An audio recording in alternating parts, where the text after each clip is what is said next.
best trucks for Season 13 Dig and Drill coming right up, just in case you need help in the technically challenging Zerbai quarries. You may think there is no need for a top 10 best trucks for Season 13 Dig and Drill, and based on the timing of this video, that is partly true. For those who have not yet beaten the single Zerbai quarries map in the Almaty region of Kazakhstan, however, this guide is for you. Now, Season 13 Dig and Drill review on the channel is not a mudfest, nor is it especially complicated. It even has a decent and relatively obstructionless tarmac road network, opening the door to a wider array of potential trucks you can use. Yay, variety. But there are some technical moments that can humble you faster than Spain in a football final. Yes, Mr. Slate Block, I am looking at you. So without further chit chat, here are my top 10 best trucks for Season 13 and why. Subscribe and like and tell me about your fleet in the comments. Or not, you lazy twat.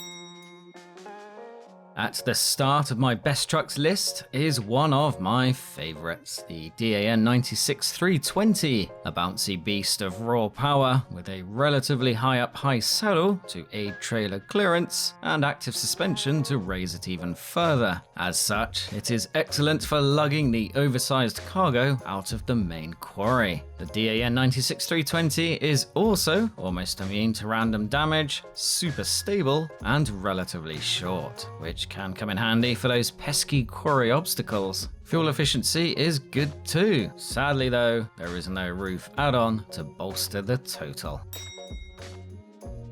Introduced in Season 13 Dig and Drill, we have the Plaid 450 Chad, a slow, highly stable and strong 8-wheeler that weighs almost as much as your mum. It is not the most powerful truck in SnowRunner, but with gear management it can get just about anywhere. Unless, that is, you are driven mad by the exhaust clangs that happen even with a clangless exhaust. Fortunately, it is capable of the useful crane bed and trailer combination, great for logging, and has a roof rack with 160 extra litres of fuel and 150 repair points. Meanwhile, its stock tyres are actually decent, and its fuel efficiency is less thirsty than hot to a girl. It might not be as powerful overall as the masterful Mastodon, but in some circumstances the Plaid 450 is unmatched.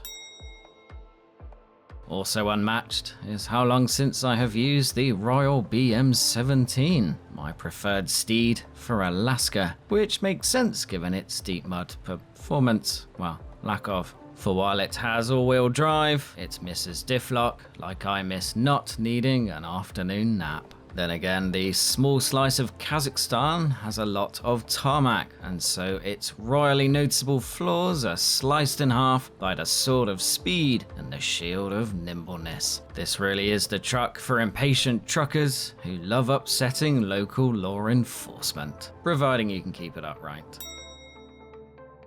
Paid DLC alert! However, trust me when I say the Azov 67096 Atom is well worth considering for Season 13 Dig and Drill and beyond. It is basically the medic of SnowRunner trucks. Slap on the Azov General Repair and Refuel unit, and you get 2,500 litres of fuel, 4 spare tyres, and 300 repair points. Zerbai Quarries is 2x2 kilometers in size, so while there is only one map to worry about, its spiral quarry roads and lengthy contracts can catch you out. That makes a support vehicle useful. It helps that the Atom is mighty capable of pulling trailers and cargo too. Nimble, fast, more predictable than the mighty Tiger King, yet still an unhinged beast, I present to you the Voron AE 4380, my favourite of the Voron family, though it is a close fought contest, and the Grad might be better if you are worried about range. With bags of power, reasonable versatility, and suspension more forgiving than a Taylor Swift critic, you could do a whole lot worse for lugging those 8 tippy as hell slate blocks. Sadly, as with many veteran trucks, there is no roof add-on for extra fuel or repair points. Not yet, anyway. Now, there may not be as many things to do in Season 13 Dig and Drill, but scouting still features. That is why you may as well use one of the 2 new Season 13 trucks, the AAC 58DW, complete with switchable AWD and always-on diff lock.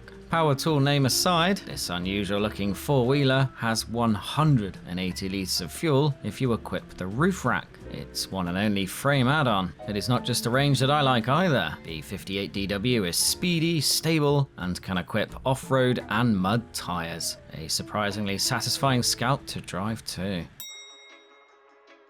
Yes, surprise, surprise! I snuck the Azov 73210 into my best trucks for Season 13 video, because it is more stable than my X's, and those easy to hate slate blocks can be a nightmare to transport, so make life easier with this girthy, rear steering, active suspension blessed monster. The 73210 is also fuel efficient, extremely powerful, and about as versatile as it gets in SnowRunner. Not bad for such a cheap truck you can get pretty early on in your SnowRunner quest, even if its snout grazes the ground sometimes.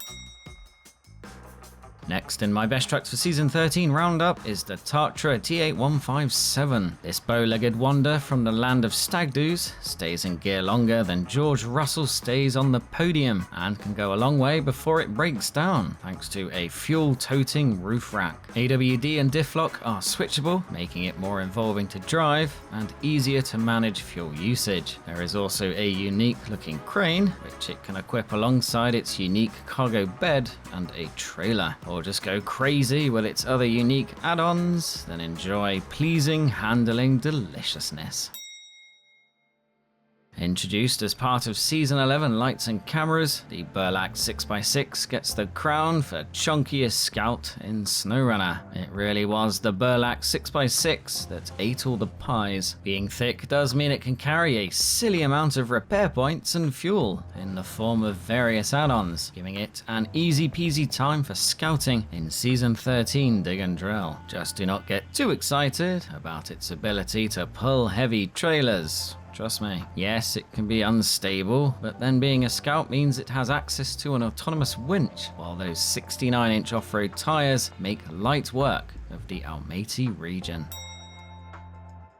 Lastly, we have the Tarra Phoenix, a Czech 8-wheeler that was recently buffed, helping it rise from the ashes of mediocrity, something I hope to aspire to. Now that it can manage a trailer, thick crane, and cargo bed all at once, the Tarra Phoenix is way more useful. You could even say it is good off-road, despite having 46-inch shopping trolley wheels. Slap it in diff lock and cruise in the highest low gear at a nippy pace. It even has a far better turning circle than its T157 sibling, thanks to some rear wheel steering. This plus is not quite enough to justify the loss of a roof add-on, but it sure does help. And here I shall end this Best Trucks Roundup. As always, thank you for watching, subscribe to the tribe, take care, bye. What you did last time, so braking hard, down to 3, still with the brakes, aim for the third for me. That's good. Just the right line, right side, that's it. Good, nice straight hands over the